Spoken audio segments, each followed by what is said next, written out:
Coming up with Summer League just around the corner for the Brooklyn Nets, we take a look at ways to improve this roster, including a sign and trade option with one Cam Johnson, and also the way the Nets still need to value quality players to help the long-term growth of Cam Thomas. We dive in coming up next.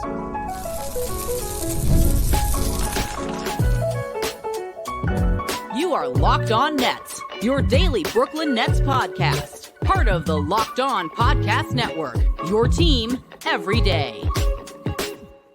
Yes, my friends, it is the Locked On Nets podcast, right here on the Locked On Podcast Network. It's your team, the Brooklyn Nets, every single day. He's Doug Norrie. I'm Adam Marbeck. We thank you, as always, for making us your first listen of the day. We are 100% free on all those great platforms. And let you know, today's episode is brought to you by FanDuel. Make every moment more as FanDuel all summer long is hooking up customers with a boost or bonus daily. That's right. There's something for everyone every day, all summer long. Visit FanDuel.com to get started today. And Doug, still a busy offseason for the Brooklyn Nets. The trade excitement has died down, but we have samples not only of where they could still go with a Cam Johnson or a Dorian Finney-Smith and changing and reshaping this roster, but a comp out there in the NBA landscape that reminds us just how successful they have been in the Mikal Bridges trade this summer.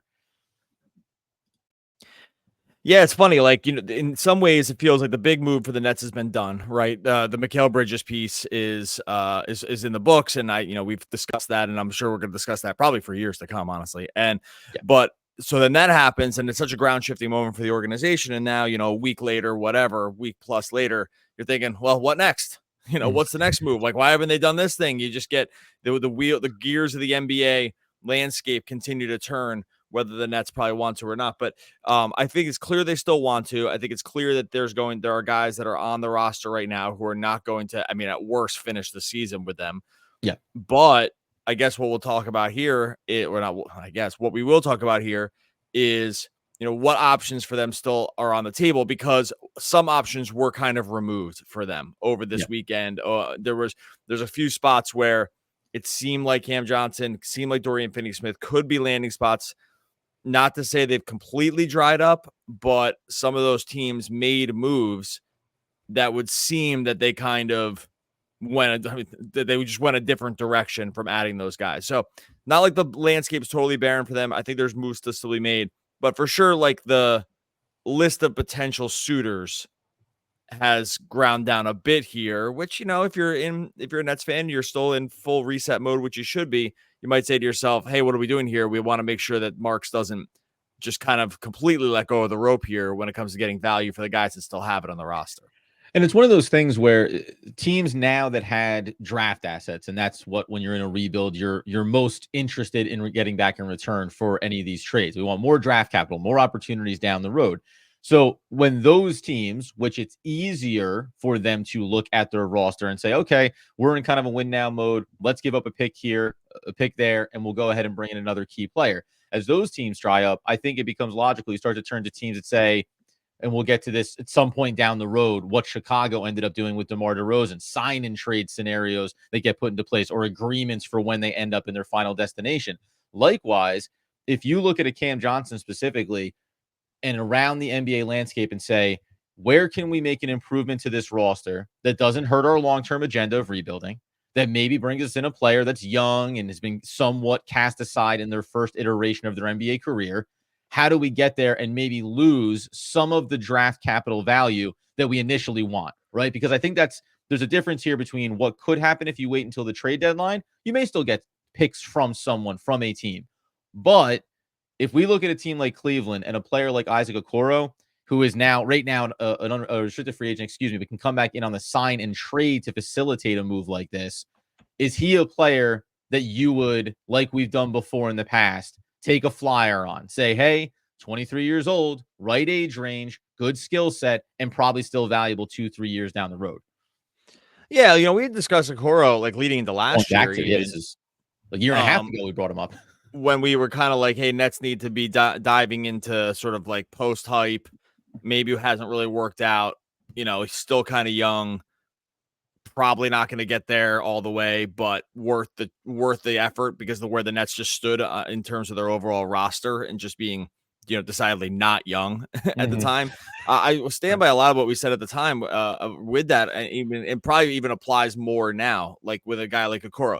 Is it like the splashiest move ever? No. At age 23, has it completely worked out? I mean, no, though things did improve last year, 39% from three on more shots, did play some more minutes, started a bunch of games for them, mostly because Cleveland really had some like major injury issues during the season. But overall, like, does it fit like the kind of guy in a different spot that could expand his game a little bit, that could just be offered a new lease on life? Like that, to me, that still applies here. And so if he's like just not part of what they want to do, or just doesn't totally fit what they need, like they're not the exact kind of wing they need, then yeah, I would totally do this if I was the Nets. Like, again, the Nets are in a better situation to do this now, and we wanted to do it when the situation was worse. Right. And this isn't like this pro Isaac Okoro is going to be the next star kind of guy. It's just that, hey, they already have a ton of picks. At some point, you need players. It's preferable that those players are young. They've demonstrated some NBA core skill set, like i.e. shooting threes, that seems like it could translate. Like those are shots that are kind of worth it, especially if the other team doesn't want to give up draft capital and they don't want to commit to a longer term contract or something like that, which the Nets would need to consider also. So there's moving parts here, but overall, on a high level, like these still represent to me the kind of moves the Nets should really probably think pretty hard about.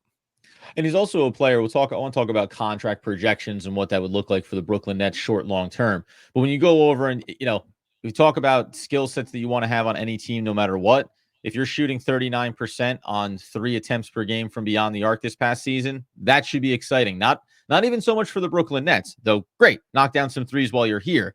That's the kind of skill set that if you bring him in at 23 years old, if you have him under contract, guess what? When you're working towards a rebuild, when you're in a rebuild now, you can go ahead and say, hey, if you want to call us about this player, someone that maybe you can't get a draft pick for now if you're Cleveland in this moment, but you can turn him into Cameron Johnson, the Nets can turn around and say he becomes draft pick X, Y, or Z for us over a season or two from now, even if he's not the perfect model of player, as you say.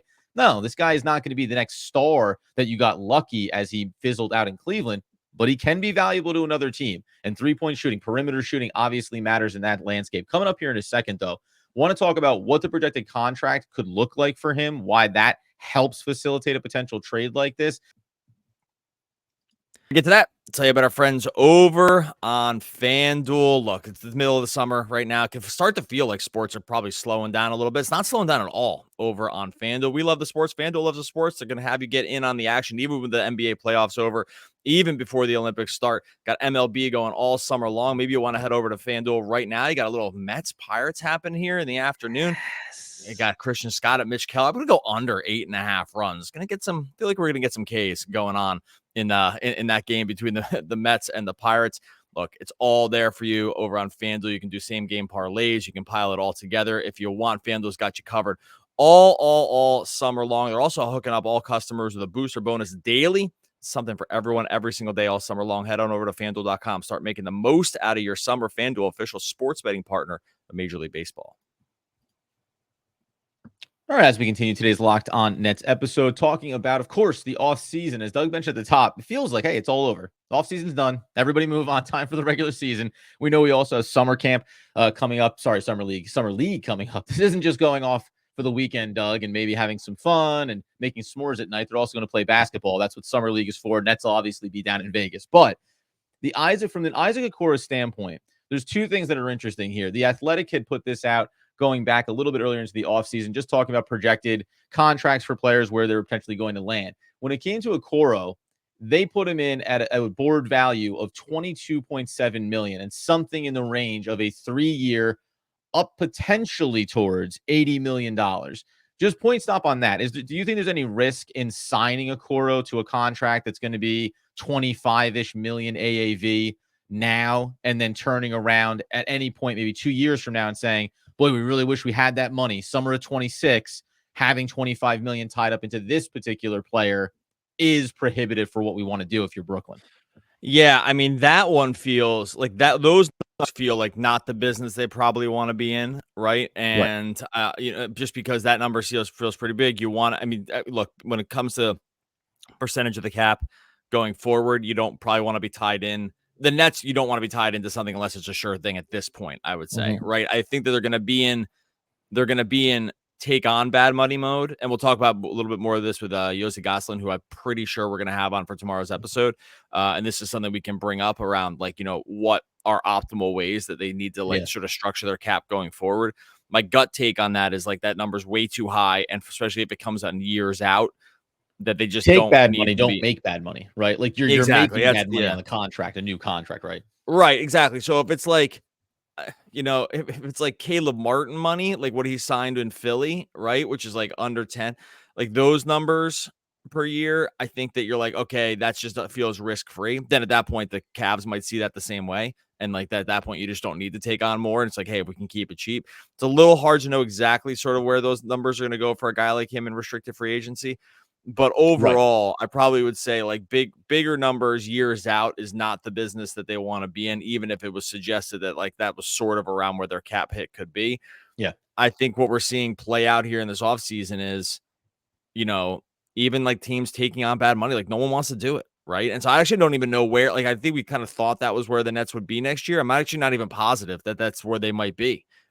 Just because this cap stuff is so harmful kind of at some point that you just like don't want to need it. We're seeing these teams get stuck with these bad contracts in a really, really bad way unless they end really soon. And even then it's like not totally clear the teams just kind of want to take on the money. So I think I'd be a little hesitant around those numbers. Yeah, there's probably some world. I mean, another conversation for another episode where the Nets are looking at who are the guys you sign, let's say next off season, that are not eating contracts from bad teams, just the kind of muddling middle of the road players that when you cobble it all together, you get to the salary floor and you don't even risk taking on some of the bad contracts from other teams, even if it means increasing some of their draft assets. One of the things too, I did want to talk just a little bit about fit for Okoro, and it's a weird way to phrase it when it comes to the Brooklyn Nets. They're kind of in our roster is an amoebus mob right now, but one of the reasons why Cleveland is in this spot and why a few teams are going to be in this spot and maybe why the patient go to the regular season with Dorian Finney-Smith and Cameron Johnson still applies. The reason why you're talking about signing and trading Okoro to be able to make it work with the Brooklyn Nets is because they don't have any real draft capital to send out. They don't have first rounders until 2030 and 2031. So now that you've gotten to the point where you can open up 2031 and you can have those back-to-back first round years where you can afford to give one away, there are teams, and Cleveland falls in this category of what could we really have offered you previously? What could we get to the point where you still value Cam Johnson? And I think that's probably the biggest problem that Cleveland and other teams in that vein are. These second tier kind of competitive in Eastern or Western Conference want to make moves, but just don't have the ability to call Sean Marks up in this instance and say, hey, you want a first round pick and a swap? I don't have the swap to give you, or an extra second round pick, whatever it may be. Cleveland is in an unfortunate spot where they're kind of looking at the short term, maybe not being at the level, it's clearly not being at the level of Boston or of New York or of Philadelphia. And then also looking in the coffers and saying, guess what? We don't have a lot to move on here down the line. It makes them a fascinating study when it comes to Donovan Mitchell and where they're going to end up over the next few seasons. Yeah. And, some teams are caught in this middle ground, right, of not having all the assets in the world to boost and also looking at their team and saying, we're not as good as Boston. Like, this is going to be tough. Maybe we're not as good as Philly now. We'll see maybe we're not as good as the Knicks. And, some of those ones are a little kind of, we need to see it. But in general, you might be on the outside looking in. And when you've already made, like you said, they already made their trade for Mitchell the first time, which sent out a bunch of their assets. And just you're caught a little bit. And I think that probably, maybe that's a sign that like the Nets too, like have a few less teams to do business with because there's other teams that are sort of caught like that, or they just made their move. Like, the Kings made a move and got in on DDR. And so there's like, okay, well, that's kind of it. Do they have enough to send out more stuff here? I mean, they got out of that without having to send picks out. So they still have something in their coffer. The Sixers, well, they got Caleb Martin and Paul George into cap space, and they still have some picks. So maybe there's something to be said for getting in on CJ or DFS like that, right? With a KJ Martin, sign and trade or something. So I think there are some of these other teams that do exist in terms of still being able to get there, but there are teams that just either the fit isn't right, so whatever, it's off the table, or they just don't have a ton to play with because they've already made moves. I think this is not a good example, but like a team like Minnesota might be like this, right? It's like, oh, Mhm. could they use another wing? They just lost Kyle Anderson. Maybe they could use another kind of wing guy. All right, well, they don't really have anything to trade, Right. right? Like they're already all in on Gobert and these other guys. And so I'm just using them as an example to say there's probably other teams that would love to put in a call to Sean Marks about the wings that the Nets have. But like Marks would just be like, no, I'll just wait for another team to crop up that might need them. Right. Someone Because will they're get desperate who has something, not a team that maybe wants them and has something. It's a risk, there's but I think risk. it's a risk worth taking. Maybe not. Maybe they go into the season and you're like, they're still on the team, and that's going to feel weird because it would feel like they're not destined to be there for long. But also sometimes what the season opens up is a new team that didn't think they needed something, and now they do. Like there's another part of that. There's another part of the equation, which is we just don't have all the information now. And a month, 2 months, 3 months, 4 months into a season, things just can change pretty dramatically. It's interesting to think about it from I was going to deposit another thought around the risk reward for Brooklyn of going into the season with these players. And we talked about it a little bit before. Okay, maybe it thins out a little, but ultimately you're not I don't think that Sean Marks is running too big of a risk in terms of where the pool of teams is that wants a player like Cameron Johnson, a little bit more expensive, but has years on the contract. Dorian Finney-Smith, more of a rental situation for him, even though he has the player option. I think those things become interesting. But the other side of it is when you mentioned about maybe teams that would want a player like this that don't need one right now or don't feel like they're at a certain level. I find that more exciting when you think about the back end of the Eastern and Western conferences. Not at a high level, because usually contending teams don't have a lot of assets remaining. They spent a lot of it, whether it's on signs for big free agents, whether it's bringing in Donovan Mitchell, etc. But if you're a fringe team and you think this is year one of getting into the playoff picture, and then over the next couple of seasons, we want to make bigger moves, well, then Cameron Johnson, with 3 years on his contract, can be worth it, and you have the assets to go get that player. So I wonder if that's what Sean Marks looks at and says, hey, there could be teams that want to make modest gains in the playoffs. It's not about Cameron Johnson being the missing piece on contending team X, Y, or Z. And that can open up a much wider range of conversations to be had here. Still always comes down to price point, obviously. Coming up here in a second, let's think about whether or not it's a good or bad move to hold out until the regular season for the Brooklyn Nets. And also, Isaac Okoro, back to the top. That trade, what does he mean inside of this roster as we look inside the backcourt and think about a couple of different players that could use some value on this team? We'll dive into that coming up next. All right, before that, let you know this show is sponsored by BetterHelp. Look, life these days can be tough, right? Like you're online, it can be very easy to compare yourself to others. Maybe social media plays a big part of that. Maybe you get caught up sort of just looking around and wishing your life looked like someone else's. This is where I realize comparison's the thief of joy. It's okay to, it can be easy to envy other people's lives, but it's not necessarily okay. It seems like everyone has it all together, but in reality, they probably don't. What you need to do is make sure that you are getting in on therapy that can help you start dealing with some of these feelings, let you know that they're just kind of feelings and that's nothing else. And you got a good life. You got a good life, as they say by Michael Scott out there.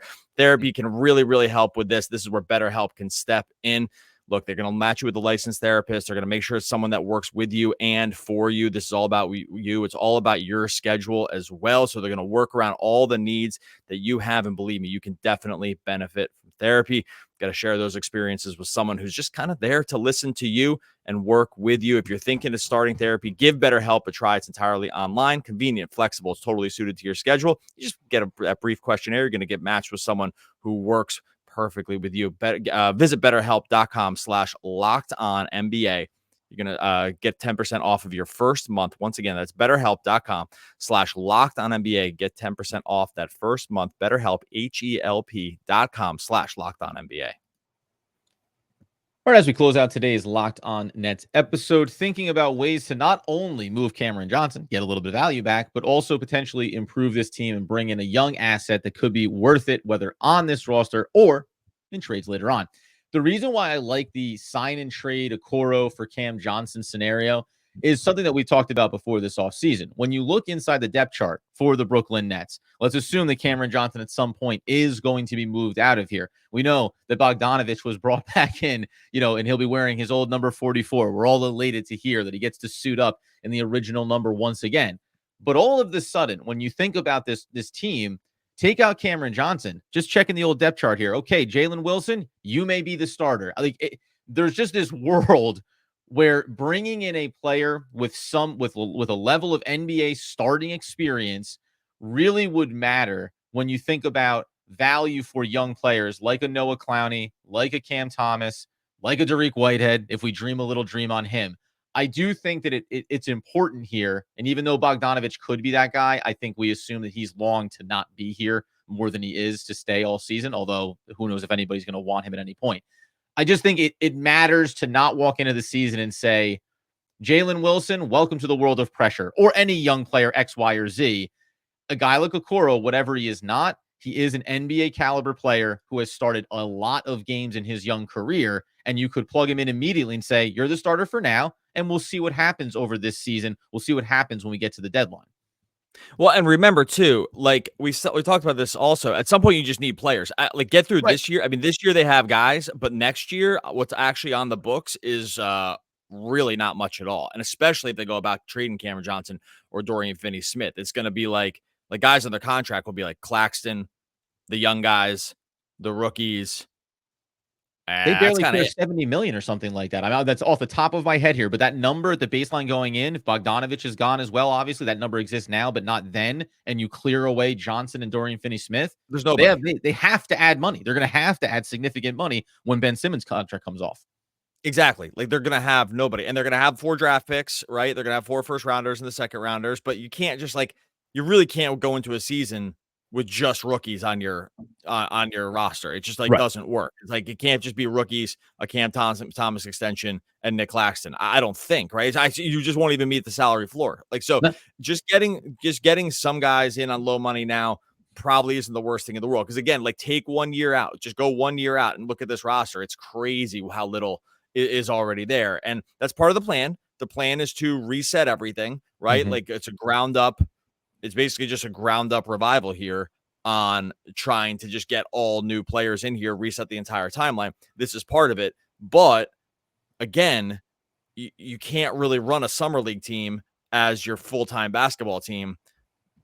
Honestly, just like you said before, just simply because of the money, you need to spend, you have to reach the minimums. There'll be lots of options. Like I said, they'll probably take on someone's strapped cash at some point, but it's just a really, really interesting thing. So I think it's sometimes hard to picture what things look like a year out, and having just NBA caliber dudes just around to either rehabilitate or just honestly roll the balls out and start running up and down the court. I don't know. It's really funny. The Nets are just in a really, really funny position that I do think it's hard, having not been in the position before. It's very difficult to sort of picture how it plays out, because I mean, I guess they have Shake Milton, although that number's not guaranteed anyway. So it's it's just a crazy, crazy situation they find themselves in. Right? And it's good. It's good. This is where they should be, but it's kind of funny how the pieces are moving around the table here. And the other thing that I think we'll probably have a more extended conversation on is in the short term and how these pieces fit. And we've mentioned this again. I think it's going to be one of the themes of this summer and going into the regular season is, how do you make sure that a player like Cam Thomas is progressing and not maybe regressing, or progressing in one key area, being a bucket getter and kind of forgetting about the rest of it. His development really matters here. And I think there has to be some level of trust in Fernandez and the new coaching staff, and saying, hey, we have a plan in place. You accurately brought up a couple episodes ago that it feels like there was an eyes wide open conversation when hiring him and saying, this is where we're headed. This is what you're in for. And we've put you in position because we want you to develop this team over the course of the rebuild. And we're going to have all these young players coming in. But a guy like Cam Thomas, I'll make the comp here, PvP stats. When you go over and look at Cleveland and you think about Okoro and Mitchell and Darius Garland, and you had said this when we talked about Cleveland originally, a little bit overblown in the idea that, Donovan Mitchell and Garland couldn't play together. Well, they had success when they were on the court. They played to a plus 6.42 overall net rating. But what was interesting is, with all 3 of them on the court together, Okoro, Garland, and Mitchell, it's a minus 11.79. But just Okoro and Garland was a 1.92. And you can go back and look at the sample size that the Nets got on players like Dennis Schroeder versus a guy like Dennis Smith Jr., who we're getting some buzz that Dallas may want a little reunion with him. the type and mold of player that you put around Cam Thomas in the backcourt and on the court overall matters to how his success is going to look. And I wonder if certain molds of players are just better suited to pair together, and how Brooklyn looks at that when they see opportunities like this potentially to move a Johnson, to move a Dorian Finney-Smith. Well, it really, I mean, look, what we've seen with Cam Johnson, especially when you posted the DSJ stuff, is like he gets helped a lot when he has someone that can actually play defense next to him in the backcourt. Like, pressure off. Yeah, I mean, just guard somebody. I mean, like Cam, I think we saw the effort increase, but he's still not a good defender. And you need to have someone with him that can guard point of attack and like actually pressure the ball. Schroeder really couldn't. You know, Dinwiddie got guarded up, but he really wasn't like a point of attack defender. He was more kind of like take someone else's sort of like three and defend those guys. Like that's kind of how he existed defensively. Right. And so, and then you look at Okoro, it's like not surprising that those numbers are like that, because if you slot Okoro up to the three, then you're really small, right? Like if it's Donovan Mitchell, Darius Garland, and Isaac Okoro, I mean, that is a very, very small 1 through 3 that doesn't have like an elite defender on it, even though I think Okoro is a pretty good defender. And so, but now if you push him to the 2 a little bit, you trust Cam Thomas with the ball a little bit more, and you have him and then you just have bigger bodies behind him. Yeah. Right. Like Clowney and Claxton, and then, whoever and they then have playing and Bogey. and then it just doesn't look as bad, with the understanding that like that team's not winning the championship or anything, but from a developmental standpoint, it's a better rep over reps that you can put on the court together around Cam Thomas. It would seem like it. So I think that, this is sometimes where guys get just sort of mispaired or sort of misgrouped, and so, not by no fault to their own. It's just like, hey, this is who we have. When we paired Donovan Mitchell and Darius Garland, we're conceding that backcourt is not going to be amazing defensively. And we have to try to figure out sort of like how we can piece it together after them. And guess what? The value of doing that in Cleveland scenario is we have Donovan Mitchell. We'll sacrifice some defensive value because we have a star. If your team, let alone being in a rebuild, but if you don't have a star, that's when sacrificing in any position, in any role, starts to really do damage for you. So I didn't put out those full numbers here on today's episode. You can go check it out over on X, but that's probably a future episode, breaking down that sample size and then looking at, if not Okoro in a big sign and trade scenario, how do the Nets make sure they have value around Cam Thomas? So I think there's good discussions to have there to make sure we don't find ourselves talking about Cam Thomas, the flamethrower that doesn't really have anything else to his game. Yeah. And so, tons to discuss. Like, still lots of ways this can go. Like, we might get through this week and say, oh, we figured, like, they made a trade. It's like, it's funny when we get into this part of the offseason, it looks things really kind of do start slowing down considerably. So I'm not sure we're going to 100% see it, but Marks has done deals, and I think there's still probably a need for some of these teams. So we'll see as we go. Like I said, hopefully having a guest on here to talk a little salary cap, break down some of that Nick Claxton contract and how that's pretty advantageous for the Nets going forward. So all that and more, make sure you subscribe to Locked On Nets over on YouTube. Subscribe wherever you listen to podcasts. As you guys know, I was on a paddleboard, so feeling pretty proud of myself. Doug was there too, but I don't count my sit-ups. I only start counting when it starts hurting, because they're the only ones that count. Why that is Muhammad Ali. Oh, one of the all-time great poets. We'll be back again tomorrow talking more Brooklyn Nets basketball. Basketball.